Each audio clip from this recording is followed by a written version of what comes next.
Hello जी, नमस्कार, सलाम, सत श्री अकाल।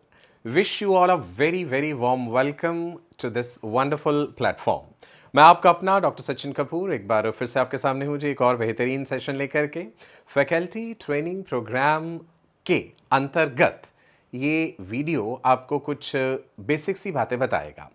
बेसिक बातें इन द सेंस कि किस तरह से इस प्रोग्राम में मैं आपके साथ प्रोसीड करूँगा। किसी भी टॉपिक को, किसी भी विषय को जब मैं आपको सिखाऊंगा तो उसमें क्या अप्रोच रहेगी, कौन कौन से की एलिमेंट्स हैं जो आपको सीखने हैं, क्या क्या इंग्रेडिएंट्स हैं जो आपको इस प्रोग्राम में मिलने वाले हैं। तो चलिए जी, शुरुआत करते हैं। सबसे पहले मैं किसी भी टॉपिक को जब आपको पढ़ाऊंगा तो ये ज़रूर बताऊंगा कि मैंने उस टॉपिक को तैयार करने के लिए या आप लोगों को सिखाने के लिए स्वयं क्या क्या रेफरेंसेस यूज़ करे हैं। आप सब इस बात से तो ज़रूर सहमत होंगे कि एनसीईआरटी को हम एक सिलेबस गाइडलाइन के रूप में लेकर के चलते हैं, लेकिन उसके अलावा हमें कुछ स्टैंडर्ड बुक्स को भी रेफ़र करना पड़ता है। स्टैंडर्ड बुक्स में से जैसा कि आप देख पा रहे हैं, टॉटोरा की एनाटॉमी एंड फिजियोलॉजी है। हालांकि एनाटॉमी एंड फिजियोलॉजी की किताब है, लेकिन इसमें आपको हिस्टोलॉजी का बेसिक एक सेक्शन एनिमल टिश्यू से रिलेटेड मिल जाएगा। आज के इस विषय में हम एनिमल टिश्यूज़ के बारे में बात करेंगे। Then human histology by Inderbir Singh, Netter's histology, di Fiore's atlas of histology. क्या मैंने स्वयं ये किताबें पढ़ी हैं? भाई उसका सबूत भी आप लोगों को देना ज़रूरी है। So this is the atlas of histology by di Fiore and Inderbir Singh की textbook of human histology, right, ये रेफर करी गई है। Then this is another good book for basic histology and in addition to this जो मुझे personally काफ़ी पसंद है और मैं हमेशा अपने वीडियोस में रिकमेंड भी करता हूँ, that is Tortora's anatomy and physiology. Latest edition भी आप रेफ़र कर सकते हैं। I have the latest edition also. जो मैंने अभी आपको दिखाया वो लेटेस्ट नहीं था। So that means these are the resources which I will be following, I'll be referring for teaching you something। और यहाँ पे समथिंग एनिमल टिश्यूज है। अब सवाल ये उठता है कि जब आपने वो विषय, वो पर्टिकुलर टॉपिक अपने स्टूडेंट्स को पढ़ाना है तो आपको क्या क्या रिसोर्सेज यूज करनी होंगी। सबसे पहली बात, the content of this video, जो आप इस वीडियो के माध्यम से सीखेंगे। And second, the study modules of your own organisation. आप में से बहुत से लोग ऐसे होंगे जो ऑलरेडी किसी न किसी बहुत बड़े ब्रांड या फिर छोटे ब्रांड के साथ भी हो सकता है एसोसिएटेड होंगे। हर इंस्टीट्यूट का अपना स्टडी मटेरियल, स्टडी मॉड्यूल होता है, तो वो आपको ज़रूर रेफ़र करना होगा। And then questions from different sources, वो अलग अलग सोर्सेज क्या हो सकते हैं, वो जब हम एक्चुअल अपने सेशंस आप लोगों के साथ मैं शेयर करूंगा तो उसमें मैं आपको बताऊंगा कि कहाँ पे ऑथेंटिक सोर्सेज हैं जहाँ से आपको क्वेश्चंस अपने प्रैक्टिस करने हैं। स्टूडेंट्स को पढ़ाने से पहले पहले स्वयं आपको उस विषय को अच्छे से तैयार करना है। So the content of this video plus the study module of your institute. अब ये भी ध्यान रखना है कि कुछ ऐसी बात ना हो कि वो कॉन्ट्राडिक्ट हो जाए, मॉड्यूल में कुछ और लिखा है या मॉड्यूल के पीछे जो क्वेश्चंस दिए होते हैं उन क्वेश्चंस का आंसर गलत है, आपने क्लास में कुछ और बताया। तो ये चीज़ें आपको लेक्चर से पहले ही ध्यान में रखनी है कि बातें कॉन्ट्राडिक्ट ना हो। चलिए, मैं अपना सेशन जर्नली एक प्यारी सी कोटेशन के साथ शुरू करता हूं। तो आज मेरे पास क्या कोटेशन है? Tell me and I forget, teach me and I remember, involve me and I learn. देखिए कितनी खूबसूरत सी बात है, tell me and I forget. मुझे आप बताइए कोई बात और हो सकता है मैं भूल सकता हूं उसे, मैं भूल जाता हूं। Teach me and I remember, मुझे वो बात पढ़ाइए तो मुझे याद रहेगी, लेकिन मुझे इन्वॉल्व कर लीजिए ना अपने साथ, फिर तो मैं सीख जाऊंगा। तो मतलब ये है कि आपको जब अपना लेक्चर लेना है स्टूडेंट्स के साथ, केवल उसमें टेल या टीच नहीं होना चाहिए, उसमें इन्वॉल्वमेंट होनी चाहिए। अपने स्टूडेंट को इन्वॉल्व करके चलना है आपको साथ में, राइट। एंड कोशिश करनी है कि कंप्लीट बायोलॉजी में जितने भी टॉपिक्स या सब टॉपिक्स हैं, आप उसमें बच्चों का मैक्सिमम इन्वॉल्वमेंट कर सकें, तभी वो उस चीज़ को लर्न कर पाएंगे अच्छे से। अब यहाँ से आपको एक बात और पता चली, आप भी ऐसा कीजिए। आप जब भी अपनी क्लास में जाते हैं, कोई ना कोई एक प्यारी सी बात, कोई ना कोई एक कोटेशन, कोई ना कोई एक ऐसी सीख, एक नसीहत वाली बात रोजाना जब भी आप लेक्चर ले, ये आदत बना लीजिए कि आपको जरूर बतानी है। ट्रस्ट मी, बच्चों को बहुत अच्छी लगती है ये चीज़। और कई बार आप बच्चों से स्वयं कहिए कि स्टूडेंट्स, अगली बार नेक्स्ट क्लास में एक प्यारी सी कोटेशन मुझे तुमसे चाहिए, तो तुम बताओगे मुझे वो कोटेशन। तो बच्चे आपके साथ धीरे धीरे देखेंगे आप कि एक अलग लेवल पे अटैच हो रहे हैं। नाउ अनदर इंपॉर्टेंट थिंग, अब जैसे मैं अभी एनिमल टिश्यूज पढ़ाने वाला हूं, तो मैं ये भी तो कर सकता था, सीधा ही मैं सामने आया आपके सामने स्क्रीन पे और मैंने शुरू कर दिया, जी एनिमल टिश्यू क्या है? Tissue is what? Tissue is a group of cells having similar origin, they are performing a particular function. चार तरह के टिश्यूज होते हैं, एपिथेलियल, न्यूरल, कनेक्टिव, मस्कुलर। फिर हमने बताया कि एपिथेलियल टिश्यू के अलग सब टाइप्स क्या हैं, न्यूरल टिश्यू के कौन कौन से सेल्स हैं जो उसमें इंक्लूडेड हैं, न्यूरॉन्स हैं, न्यूरोग्लियल सेल्स हैं। मीन्स हमने स्टार्टिंग में ही सीधी थ्योरी शुरू कर दी। नहीं, मज़ा नहीं आएगा उसमें, थोड़ा सा क्लास को इंटरेस्टिंग बनाना पड़ेगा। So carry a unique question for every class. हर क्लास के लिए एक विशेष, एक यूनिक सवाल लेकर के जाइए। अब ये यूनिक क्वेश्चन क्या होगा? जैसे यहां पे क्या दिख रहा है? कुछ दिख रहा है ना, एक जानवर हंस रहा है। तो मैं अपने बच्चों से, इवन आप सब लोगों से पूछना चाहूंगा, क्या सभी जानवर हंस सकते हैं? Do all animals laugh? ये हंसने की काबिलियत क्या केवल इंसानों में है या और जानवरों में भी है? तो आपके स्टूडेंट सोचेंगे कि क्या किसी और जानवर को हमने हंसते देखा है? क्या डॉग्स हंसते हैं? क्या चिंपैंजी, ओरंगुटन, गोरिल्लाज हंसते हैं? क्या केवल प्राइमेट्स हंसते हैं? अच्छा चलिए, ये तो मैमल्स की बात हो गई। क्या केवल मैमल्स हंस सकते हैं? क्या बर्ड्स भी हंसते हैं? बर्ड्स से नीचे के ग्रुप्स हैं, क्या रेप्टाइल्स, एम्फीबियंस, ये जानवर हंसते हैं? तो दैट मीन्स एक यूनिक सवाल हो गया। तो ये सवाल आपको हर क्लास के लिए लेकर के जाना है। इससे आपको भी कई नई चीजें सीखने को मिलेंगी और बच्चों को भी बड़ा इंटरेस्टिंग लगेगा कि आज पता नहीं हमारे अध्यापक कौन सी अनोखी बात हमें बताने वाले हैं। कभी कॉन्शियसनेस पे जिक्र कीजिए, कभी इमोशंस पे जिक्र कीजिए, किसी भी चीज को लेकर के एक अनोखा सवाल आप अपनी हर क्लास में जरूर लेकर के जाइएगा। और मेरे भी इस सवाल को जरूर सोचिएगा, क्या सभी जानवर हंस सकते हैं? चलो, अब बात ये आ जाती है कि भाई एनिमल टिश्यूज मैंने पढ़ाना है, मैं अध्यापक हूं मान लीजिए आपकी तरह, तो क्लास 11th के स्टूडेंट्स को पढ़ाना है और क्लास 12th पास जो है, मतलब ड्रॉपर स्टूडेंट्स, दोनों में आपकी अप्रोच अलग होनी चाहिए। अगर आप सिमिलर तरह की अप्रोच फॉलो कर रहे हैं कि 11th के स्टूडेंट्स जो अभी अभी 10th से आए ही हैं और जो बच्चे 2 साल बायोलॉजी पढ़ चुके हैं, एक बार शायद नीट का एग्जाम दे भी चुके हों, जो ड्रॉपर्स हैं, उनको भी क्या आप उसी अप्रोच, उसी स्ट्रैटेजी से पढ़ाएंगे? नहीं, ये नहीं चल पाएगा। ड्रॉपर बच्चे का लेवल ऑफ मैच्योरिटी थोड़ा अलग हो जाता है एंड क्लास 11th के बच्चे अभी बिल्कुल नए नए हैं, है ना, 10th से 11th में मूव करे हैं, साइंस जैसे विषय को उन्होंने देखा है, एक्चुअल में अभी एक्सप्लोर कर रहे हैं। तो आपकी अप्रोच अलग होनी चाहिए, आपका थोड़ा सा रवैया डिफर करना चाहिए उसमें। तो क्लास 11th में अगर मैंने एनिमल टिश्यू शुरू करना है और मान लीजिए मैं जाते ही ये बोल दूं, ओके स्टूडेंट्स लिखिए बोर्ड पे, animal tissues, what is a tissue? Tissue is a group of cells having similar origin performing a particular function. Underline कर लीजिए, study of tissues is histology. What are the 4 types of tissues? Epithelial, connective, neural and muscular. ये तरीका मजेदार नहीं है, तो क्या होगा मजेदार तरीका? अपने टॉपिक का इंट्रोडक्शन इतने खूबसूरत तरीके से कीजिए, एक क्यूरियोसिटी जाग जाए, एक जिज्ञासा जाग जाए। अब आप देख रहे होंगे कि क्लास 11th और क्लास 12th पास मींस ड्रॉपर के लिए मैंने इमेजेस अलग लगाई हैं। क्लास 11th में मैंने यहाँ पे एक मैट्रेस यानी एक गद्दा दिखा दिया है। तो मैं ये गद्दा दिखा करके क्या बताना चाह रहा हूँ, मैं अपने बच्चों से एक सवाल पूछूंगा, मैं उन्हें बता दूंगा कि आज हम टिश्यूज के बारे में पढ़ेंगे एंड मैं आप लोगों से एक सवाल पूछता हूँ। जो घर में गद्दे होते हैं, जो मैट्रेसेस होते हैं, हमने देखा है कि कुछ सालों बाद उनका वजन बढ़ जाता है, गद्दे बड़े भारी हो जाते हैं। भाई भारी क्यों हो जाते हैं ये गद्दे? बल्कि घिस जाने चाहिए और उनका तो वजन कम हो जाना चाहिए। बेड के ऊपर से जब 8 साल 10 साल बाद गद्दा उठाते हैं हम, तो इतना भारी हो जाता है, टूट फूट भी जाती है फोम उसकी। सो क्यों भारी हो जाते हैं? तो स्टूडेंट सोचेंगे, पहले तो वो रिलेट करेंगे कि हाँ भाई, अगर उन्होंने ये चीज़ एक्सपीरियंस करी है कि मैट्रेसेस वाकई भारी हो जाते हैं, तो बट उसका रीज़न क्या है? फिर आप उसका रीज़न एक्सप्लेन कीजिए कि हमारी स्किन के जो सेल्स हैं, चमड़ी की जो सेल्स हैं, लगातार ये जो आउटर मोस्ट लेयर है, keratinised stratified squamous epithelium, right. ये लगातार सेल्स टूट टूट के बिखर रहे हैं, हवा में उड़ रहे हैं, इस समय भी उड़ रहे होंगे। सो जिन गद्दों पे, जिन मैट्रेसेस पे आप सो रहे हैं, जिन चादरों पे, उनके ऊपर वो कितने लाखों करोड़ों टूटे हुए सेल्स हैं, और वहां पे कितने सारे माइक्रो ऑर्गेनिजम्स, कितने बैक्टीरिया, कितने फंजाई ने अपनी बस्तियां बसा रखी हैं वहां पे।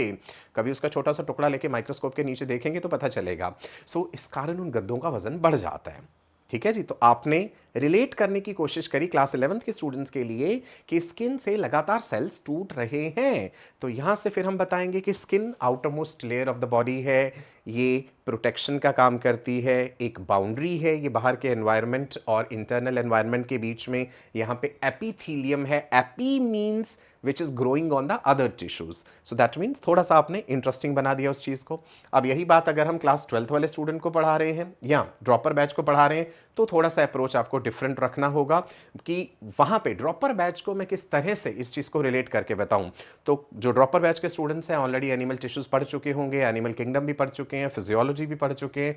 तो वहाँ पे आप कुछ इस तरह का सवाल पूछिए जो बच्चा मल्टीपल सब टॉपिक्स को रिलेट करके आपको जवाब दे पाए। राइट।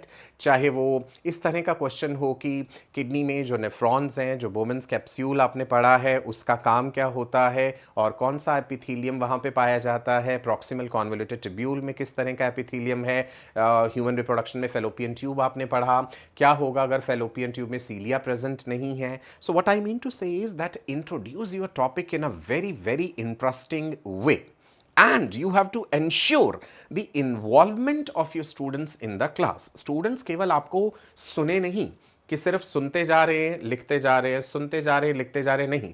थोड़ी थोड़ी देर पढ़ाने के बाद आप बच्चों से सवाल पूछिए, कीप आस्किंग क्वेश्चंस। क्वेश्चंस क्या होंगे? जो टॉपिक आपने अभी पढ़ाया है, जो बच्चे ने लिखा है, आप किसी भी बच्चे को खड़ा कीजिए और उससे पूछिए कि बताइए 4 तरह के टिश्यूज के नाम मैंने कौन से बताए हैं, टिश्यूज की स्टडी को क्या कहते हैं।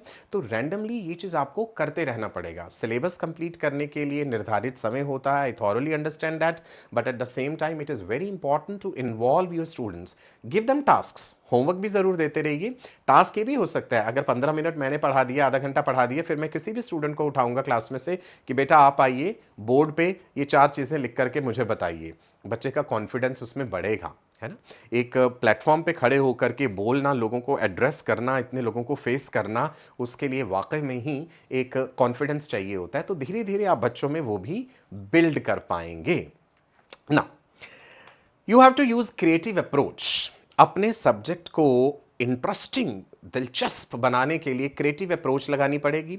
आपको कुछ शॉर्टकट्स यूज करने पड़ेंगे, निमोनिक्स यूज करने पड़ सकते हैं, डायग्राम्स ड्रॉ कीजिए, फ्लो चार्ट्स बनाइए।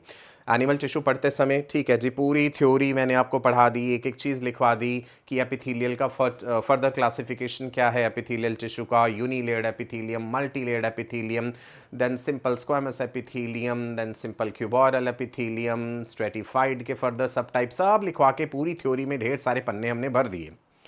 अब ये इतना सारा मटेरियल कंपाइल आपने करवा दिया, अब उसे याद भी तो करना है। तो आपको साथ के साथ शॉर्टकट्स बताते रहना चाहिए। बच्चों में ये आदत डालिए कि अपने नोट्स वो कलर्ड पेन से बनाएं। बायोलॉजी में कलर्स तो इस्तेमाल कर सकते हैं, हरा, नीला, पीला, लाल, जितने रंग बच्चे हैंडल कर सकें। ब्यूटीफुल नोट्स बनाएं। अपने नोट्स बनाना बड़ा ज़रूरी है। अपने हाथों से लिखी हुई चीज़ें हमें लंबे समय तक याद रहती हैं। शॉर्टकट्स होने चाहिए। निमोनिक्स, हर जगह निमोनिक्स नहीं लगा देने, जहाँ जहाँ ज़रूरत है वहाँ लगाने। मैंने देखा है कुछ लोग इवन एनिमल किंगडम की 4 एग्जाम्पल याद करने के लिए भी निमोनिक लगा रहे हैं, हर फाइलम में निमोनिक लगा रहे हैं। That is total nonsense and irrelevant. अपने दिमाग पे थोड़ा वजन, थोड़ा बोझ आपको डालना पड़ेगा कि वो चीज़ों को याद करे। ह्यूमन ब्रेन की एनॉर्मस एबिलिटी है, कोई लिमिट ही नहीं है। पता नहीं कितने टेराबाइट्स, कितने मिलियन टेराबाइट्स कैपेसिटी है, तो हम स्टोर कर सकते हैं इंफॉर्मेशन को। डायग्राम्स आपके लेक्चर की खूबसूरती को बढ़ाते हैं, तो आपका स्वयं का हाथ डायग्राम्स पे काफ़ी अच्छा होना चाहिए। प्रैक्टिस आपको खुद भी करनी पड़ेगी उस चीज़ की। फ्लो चार्ट्स आप ज़रूर बनाइए, उससे टॉपिक जो है सिंप्लीफाई हो जाता है। एक सिंपल सी बात है, इंसान हमेशा ये चाहता है कि उसे जो भी चीज़ बताई जाए सिंपल और सादी भाषा में बता दी जाए, ताकि वो हमें आसानी से याद रहेगी। चाहे वो कितनी भी कॉम्प्लेक्स चीज़ है, आप उसे कोशिश कीजिए कि सिंपल से सिंपल लैंग्वेज में आपको बच्चे तक पहुंचाना है। साथ के साथ उस टॉपिक की इंपॉर्टेंस आपको ज़रूर बतानी है। वो इंपॉर्टेंस कैसे बता सकते हैं हम? कि उस टॉपिक में से जो प्रीवियस ईयर क्वेश्चंस पूछे गए हैं अपनी क्लास में, वो प्रीवियस ईयर क्वेश्चन सबूत के रूप में बच्चों को ज़रूर दीजिए। अगर आप ऑफलाइन पढ़ा रहे हैं तो बच्चों के पास स्टडी मॉड्यूल होगा, तो आप उन्हें आदत डालिए कि आपको मॉड्यूल के क्वेश्चन साथ में लेके आने हैं, उसमें प्रीवियस ईयर क्वेश्चंस दिए होते हैं, सो ताकि बच्चा ये समझ पाए कि जो टॉपिक आप पढ़ा रहे हो वो वाकई में ही रेलिवेंट है, उस बात में से सवाल पूछे गए हैं, प्रमाण तो उसे यहीं से मिलेगा ना। रियल लाइफ सिचुएशंस के साथ भी जोड़िए कि भाई टिश्यूज पढ़ना क्यों ज़रूरी है ना, कार्डियक साइकिल पढ़ना क्यों ज़रूरी है। आप आगे जाकर के डॉक्टर बनेंगे या मान लीजिए आप मेडिकल से रिलेटेड किसी भी फील्ड में जाएं, तो आपको क्यों इन बेसिक बातों का जानना ज़रूरी है। एवरीडे लाइफ के साथ रिलेट करके बताइए। अगर आप टेस्ट के बारे में बता रहे हैं, स्वीट, सॉल्टी, सोर एंड बिटर, तो बताइए बच्चों को कि कड़वे टेस्ट की क्या ज़रूरत है इंसानों में। जो चीज़ है ही कड़वी तो उसके लिए टेस्ट रिसेप्टर ही क्यों है, कोई वजह तो होगी। सॉल्ट के लिए टेस्ट रिसेप्टर क्यों है, स्वीट के लिए क्यों है, सॉल्टी के लिए क्यों है, उमामी टेस्ट क्या है। रिलेट कीजिए कि आपके भोजन में उमामी टेस्ट आपको कहाँ मिलता है, राइट। एक एग्जाम्पल मैंने दी, ऐसे कई एग्जाम्पल्स आप चुन सकते हैं। आपका स्वयं का बोर्ड वर्क जो है वो बहुत बेहतरीन होना चाहिए। बच्चे के लिए आप एक मिसाल हैं, और यदि आपकी स्वयं की हैंडराइटिंग अच्छी नहीं है तो ये एक अच्छी बात नहीं होगी। इससे कह देना कि भाई मेरी तो राइटिंग ऐसी ही है, तो ये नहीं, ऐसा नहीं चलेगा। Try to improve your handwriting and अच्छे अच्छे डायग्राम्स भी आप ड्रॉ कीजिए, उसका बहुत पॉजिटिव इम्पैक्ट पड़ता है।